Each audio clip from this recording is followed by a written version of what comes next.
اعوذ باللہ من الشیطان الرجیم، بسم اللہ الرحمن الرحیم۔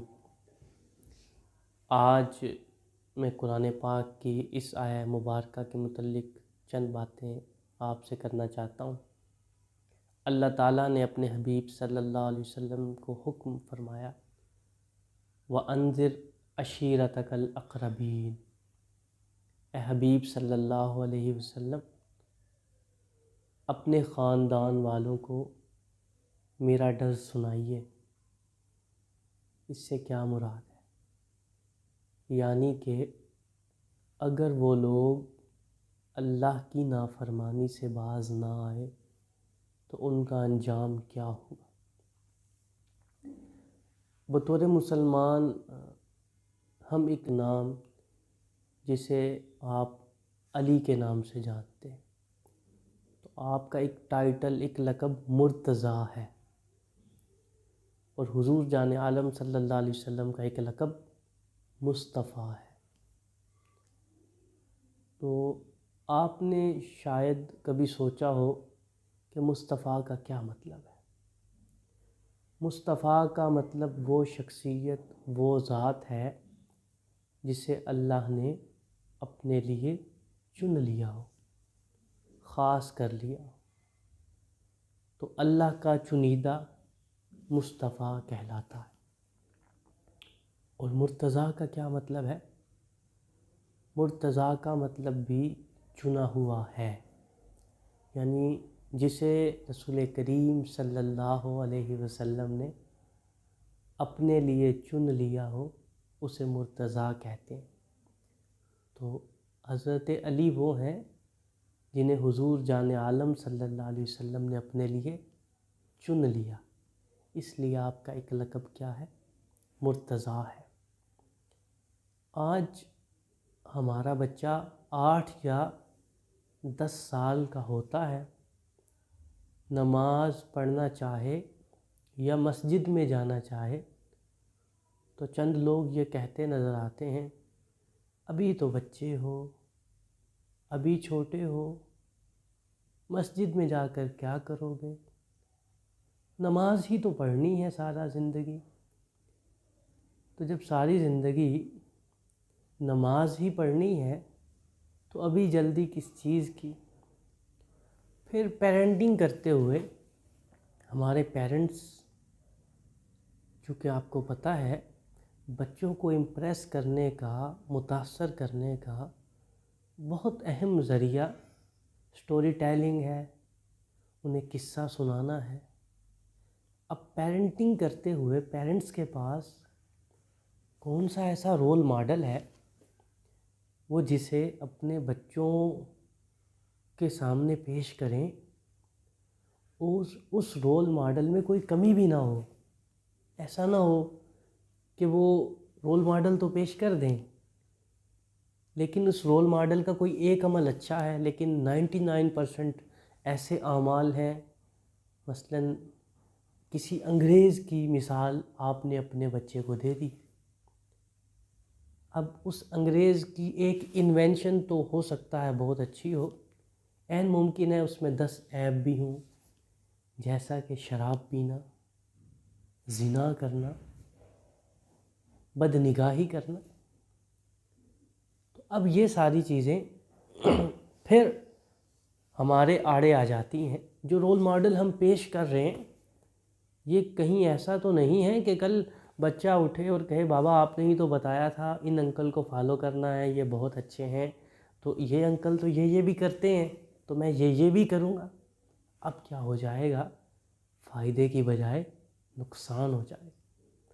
تو ایسا کون سا نمونہ ہے، ایسی شخصیت کہ جس کا قصہ سننے کے بعد آپ کے بچوں کی شخصیت ڈیولپ بھی ہو، گروم بھی ہو، اور ان میں لیڈرشپ کوالٹی بھی پیدا ہو؟ تو جب یہ آیہ مبارکہ اتری ہے تو حضرت علی رضی اللہ تعالیٰ عنہ کی عمر صرف 8 یا 10 سال ہے۔ رسول کریم صلی اللہ علیہ وسلم نے اپنے سارے کنبہ کو، اپنی ساری فیملی کو آج دعوت دی ہوئی، سارے حاضر ہیں۔ رسول کریم صلی اللہ علیہ وسلم کھانے کے بعد پوچھتے ہیں تم سب مانتے ہو میں سچا ہوں؟ وہ سب اپنی زبان سے اقرار کرتے ہیں کہ ہم نے مخلوق میں آپ سے بڑھ کے سچا کسی کو پایا ہی نہیں، دیانتدار کسی کو پایا ہی نہیں۔ تو حضور فرماتے ہیں اچھا اگر یہ بات ہے قولوا لا الہ الا اللہ تفلحو، اپنی زبان سے کہو لا الہ الا اللہ، تم فلاح پا جاؤ گے۔ ابھی وہ لوگ جو سارے یہ کہہ رہے تھے کہ آپ سب سے سچے ہیں، آپ کے خلاف ہزہ سرائیاں کرنے لگے، اپنی زبانیں دراز کرنے لگے، بدگوئیاں کرنے لگے۔ جب سب حضور کی مخالفت کر رہے تھے تو ایک بچہ جس کی عمر 8 یا 10 سال تھی اٹھا اور عرض کرنے لگا اے میرے آقا، میں آپ کے ہاتھ پر بیعت کرتا ہوں، میں نے آپ کا پیغام سنا، مانا، میں آپ کے ساتھ اس پیغام کے لیے کھڑا ہوتا ہوں۔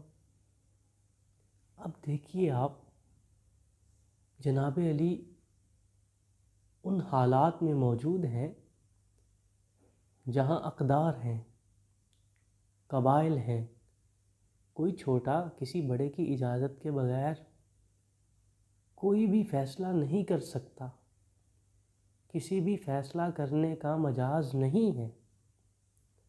لیکن آپ نے اس وقت قرآن کی اس آیت وَلَا يَخَافُونَ لَوْمَةَ لَائِمٍ، اللہ کے بندے ملامت کرنے والوں کی ملامت کی پرواہ نہیں کرتے، بلکہ وہ تو وہی کرتے ہیں جس کا ان کے رب نے انہیں حکم دیا ہے۔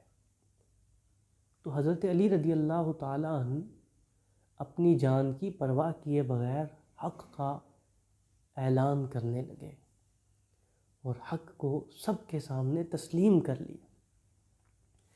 یہ وہ واقعہ ہے جس کو اگر والدین اپنی اولادوں کو پڑھائیں، ازبر کرائیں، سمجھا دیں، سکھا دیں، اور جب آپ کا بچہ یا ہمارا بچہ بھی 8 یا 10 سال کی عمر کا ہو اور کوئی پوچھنے والا پوچھے کہ اسلام کے لیے قربانی دینے کے لیے، اسلام کا جھنڈا سر بلند کرنے کے لیے کوئی موجود ہے، تو ننھا سا ہاتھ اٹھے اور وہ کہے کہ میں حضرت علی رضی اللہ تعالیٰ عنہ کا غلام موجود ہوں، انشاءاللہ دین اسلام کے لیے میں اپنی جان، مال، عزت، آبرو سب کچھ قربان کر دوں۔ نتیجہ کیا ہوا؟ جب آپ کے بچے میں بریوری پیدا ہوگی، شجاعت پیدا ہوگی، تو یاد رکھیے، یقین مان لیجیے، دنیا کی کوئی طاقت اسے فاتح بننے سے روک نہیں سکتی۔ دنیا کی کوئی طاقت، کوئی انسانی طاقت اسے کامیاب انسان بننے سے روک نہیں سکتی۔